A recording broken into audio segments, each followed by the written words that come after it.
Hi, hello, welcome back to you all. It's me Basaraj D. Today I'm very excited to discussing with you about inelastic collision in two-dimensional in the laboratory frame of references and center mass frame of references. First we consider about the laboratory frame of references in inelastic collision in two-dimensional. ನಾವು ಕಳೆದ ಕ್ಲಾಸ್ಗಳಲ್ಲಿ ನಾವು elastic collision in laboratory frame of reference ಬಗ್ಗೆ discussion ಮಾಡಿದ್ದೇವೆ ಮತ್ತು ಇನ್ನು centre mass frame of reference ಒಳಗಡೆ ಸಹ elastic collision in two dimension ಬಗ್ಗೆ ಡಿಸ್ಕಷನ್ ಮಾಡಿದ್ವಿ. ಇವತ್ತಿನ ಕ್ಲಾಸಲ್ಲಿ ನಾವು elastic collision in two dimensional in laboratory frame of references. Let us consider two particles m1 and m2. Masses of the two particles ಏನಾಗ್ತದೆ ರೀ, collision of two particle mass m1 and m2. Let u1 and u2 is the velocity. u1 and u2 are the initial velocities of the particle before collision. But particle 1 m1 is moving with some constant velocity u1 and m2 is at rest position. m2 ಏನಾಗ್ತದೆ ನಮಗೆ, it is in rest position. ಹಂಗಾಗಿ ಅದು velocity of the second particle is equals to 0. After collision, ಇದು before collision condition ಅಂದರೆ after collision ಇನ್ ಒಂದು ಡಿಫರೆನ್ಸನ್ನು observe ಮಾಡಿರಿ. ನಾವಿಲ್ಲಿ elastic ಕೊಲಿಜನನ್ನು consider ಮಾಡಬೇಕಾದಾಗ ಎರಡು ಪಾರ್ಟಿಕಲ್ ಮಧ್ಯೆ ಒಂದು ಕೊಲಿಜನ್ ಕ್ರಿಯೇಟ್ ಆಗ್ತಾಯಿತ್ತು. ಕೊಲೈಡ್ ಆದ ತಕ್ಷಣ ಆಗ್ತಾಯಿದ್ದು ಎರಡು ಪಾರ್ಟಿಕಲ್ ಸ್ಕ್ಯಾಟರ್ ಆಗ್ತಾಯಿದ್ವು some angle m1 m2. But ಇಲ್ಲೇನಾಗ್ತದೆ ರೀ, ಇನ್ಎಲಾಸ್ಟಿಕ್ ಕೊಲಿಜನ್ ಒಳಗಡೆ ನಾವು ಇನ್ಎಲಾಸ್ಟಿಕ್ ಕೊಲಿಜನ್ ಅಂತಂದರೆ ಡೆಫಿನೇಷನನ್ನು ಆಲ್ರೆಡಿ ನಾವು ಅಧ್ಯಯನ ಮಾಡಿದ್ದೇವೆ. ಇನ್ಎಲಾಸ್ಟಿಕ್ ಕೊಲಿಜನ್ ಒಳಗಡೆ kinetic energy does not conserved. ಹಾಗಾಗಿ ಏನಾಗ್ತದೆ ನಮಗೆ ಇಲ್ಲಿ ಎರಡು ಪಾರ್ಟಿಕಲ್ ಯಾವುದೇ ಕಾರಣಕ್ಕೂ ಸಪ್ರೇಟ್ ಆಗೋಲ್ಲ, ಬಟ್ ಇಲ್ಲಿ ಸ್ಟಕ್ ಆಗ್ತವೆ. ಎರಡು ಪಾರ್ಟಿಕಲ್ ಸ್ಟಕ್ ಆಗಿ ಎರಡು ಪಾರ್ಟಿಕಲು ಸಹ ಒಂದೇ ಪಾತ್ ಒಳಗಡೆ, ಒಂದೇ ದಾರಿ ಒಳಗಡೆ, ಒಂದೇ ಹಾದಿ ಒಳಗಡೆ, ಒಂದೇ ಆ್ಯಕ್ಸಿಸ್ ಒಳಗಡೆ ಅವು ಮೂವ್ ಆಗ್ತಾ ಇರ್ತವೆ ನಮ್ಗೆ. ಹಂಗಾಗಿ ನಾವು ಅದು ಏನು ತೊಗೋಬೋದು, velocity of the two particle after collision m1 plus m2 into v. This is the velocity of the two particles. Let two particles stick together after collision and moves with some constant velocity. We know that in an elastic collision only momentum is conserved, but kinetic energy is not conserved. ಇಲ್ಲಿ ಏನಾಗ್ತದೆ ರೀ, momentum of the particle is conserved. p is equal to mv ಏನಾಗ್ತದೆ, conserve ಆಗ್ತದೆ, but kinetic energy is does not conserved. So applying the law of conservation of momentum. Again ಇಲ್ಲಿ ಮತ್ತು ನಾವು law of conservation of ಮೊಮೆಂಟಮ್ನ apply ಮಾಡಿದಾಗ ಇದು before collision ಏನಾಗ್ತದೆ, mass of the particle into velocity m1 u1 plus m2 u2. ಇದು before collision. ಹೌದಾ, this is after collision velocity ಏನಾಗ್ತದೆ m1 plus m2 into v. ಇದು because of the two particles after collision ಆಗ್ತದೆ, two particle stuck together and moving with same axis, same V ಒಳಗಡೆ move ಆಗೋದ್ರಿಂದ ನಮಗಲ್ಲಿ velocity same ಇರ್ತದೆ. ಈ ನಾವು ಈ ಒಂದು ಫಾರ್ಮುಲಾ ಒಳಗಡೆ ವೆಲಾಸಿಟಿ ನಾವು ಈಸಿಯಾಗಿ ಫೈಂಡ್ ಔಟ್ ಮಾಡ್ಬೋದು. ಹೌದಾ, velocity of the particles after collision ಆಗ್ತದೆ v is equal to m1 u1 plus m2 u2 divided by m1 plus m2. ಇಲ್ಲಿ ನಮ್ಗೆ ಆಲ್ರೆಡಿ ಇನ್ನೊಂದು ಕಂಡೀಷನ್ ಗೊತ್ತಿದೆ, u2 is equals to 0 because second particle is at rest. Second particle ನಮಗೆ rest position ಒಳಗಿರೋದ್ರಿಂದ u2 velocity of the second particle is equals to 0. ಹಾಗಾದ್ರೆ ಏನಾಗ್ತದೆ ನೋಡಿರಿ, ನಾವು consider the case of second particle is at rest, u2 is equal to 0. Then v is equal to m1 into u1 divided by m1 plus m2. That is equation number 2 ಅಂತ consider ಮಾಡೋಣ. Inelastic collision there is a loss of kinetic energy. Already ನಾವು ಹೇಳಿದ್ವಿ kinetic energy is does not conserved. ಅಲ್ಲಿ conserved ಆಗದೇ ಇರೋದ್ರಿಂದ ಇಲ್ಲಿ ನಮ್ಮ kinetic energy ಏನಾಗ್ತದೆ, ಕೈನೆಟಿಕ್ ಎನರ್ಜಿ ಲಾಸ್ ಆಗ್ತದೆ. ಸೊ ಹಾಗಾದರೆ ಎಷ್ಟು amount of kinetic energy loss ಆಗ್ತದೆ ಮತ್ತು ಯಾವ ರೀತಿಯಾಗಿ ಒಂದು ಎನರ್ಜಿ ಲಾಸ್ ಆಗ್ತದೆ ಅನ್ನೋದನ್ನು ಡಿಸ್ಕಷನ್ ಮಾಡಬೇಕು. ಅದಕ್ಕಾಗಿ ನಾವು ಕೈನೆಟಿಕ್ ಎನರ್ಜಿ ಬಿಫೋರ್ ಕೊಲಿಜನ್ ಏನಿರ್ತದೆ, before collision of m1 u1 square, ಇದು actually half m1 u1 square plus half m2 u2 square. But ನಮ್ಗೆ ಸೆಕೆಂಡ್ ಪಾರ್ಟಿಕಲ್ದು ವೆಲಾಸಿಟಿ ಈಕ್ವಲ್ಸ್ ಟು 0 ಇರೋದ್ರಿಂದ ನಮಗಿಲ್ಲಿ 0 ಇರೋದ್ರಿಂದ ಏನಾಗ್ತದೆ ರೀ, second particle kinetic energy of the second particle whole becomes to 0.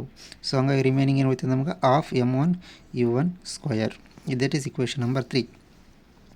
Kinetic energy of the after collision of m1 plus m2 V square, that is equation number 4.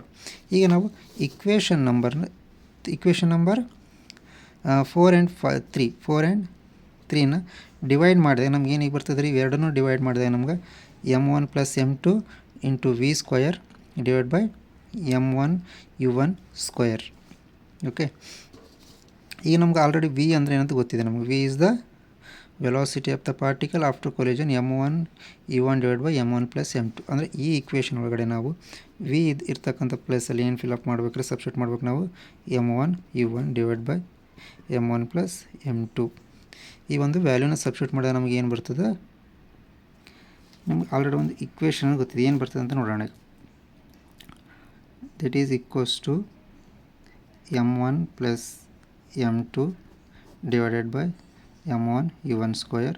V square ಇರ್ತಕ್ಕಂಥ ಜಾಗದಲ್ಲಿ m1 u1 divided by m1 plus m2 that is whole square. So m1 plus m2 m1 u1 square, m1 and m1 u1 ಇದನ್ನು square ಮಾಡಿದಾಗ ಏನಾಗ್ತದೆ ರೀ, m1 square u1 square m1 plus m2 whole square. ಇಲ್ಲಿ m2 square one term cancel ಆದರೆ ಇಲ್ಲಿ m square ಇದೆ, one m cancel ಆಗ್ತದೆ, remains 1m. U square totally get cancel. So remain term ಏನಾಗ್ತದೆ m1 divide by m1 plus m2. ಈ ಒಂದು equation ನಾವಿಲ್ಲಿ after solving ಏನು ಬರ್ತದೆ ನಮ್ಗೆ m1 divide by m1 plus m2 that is equals to less than 1 means equation number 5. Equation number 5 ಏನಿರ್ತದೆ, it shows that the kinetic energy of after collision is less than the kinetic energy of the before collision. ಅಂದರೆ ನಮ್ಗೆ kinetic energy before collision ಏನೊಂದು kinetic energy ಇತ್ತಲ್ಲ ಎರಡು ಪಾರ್ಟಿಕಲಿಗೆ, ಅದು greater than the kinetic energy of the after collision ಆದ ನಂತರ ಬರ್ತಕ್ಕಂಥ ಒಂದು ಕೈನೆಟಿಕ್ ಎನರ್ಜಿಗಿನ್ನ ಇದು ಜಾಸ್ತಿ ಆಗಿರ್ತದಂತೆ. ಅದನ್ನೊಂದು ಎಕ್ಸ್ಪ್ಲನೇಷನ್ ಕೊಡ್ತದೆ ಇಕ್ವೇಷನ್ ನಂಬರ್ 5. ಹಾಗಾದ್ರೆ the loss of kinetic energy ಯಾವ ರೀತಿಯಾಗಿ ಮೆಜರ್ ಮಾಡ್ತೀವಿ, we are taking some formulas. That is loss of kinetic energy equals to kinetic energy before collision and kinetic energy after collision. ನಮಗೆ kinetic energy of before collision is m1 u1 square. After collision ಏನಿತ್ತು ನಮ್ಗೆ half m1 plus m2 square m2 v2 square. ಹೌದಾ, ಇದು ನಮಗೆ after collision.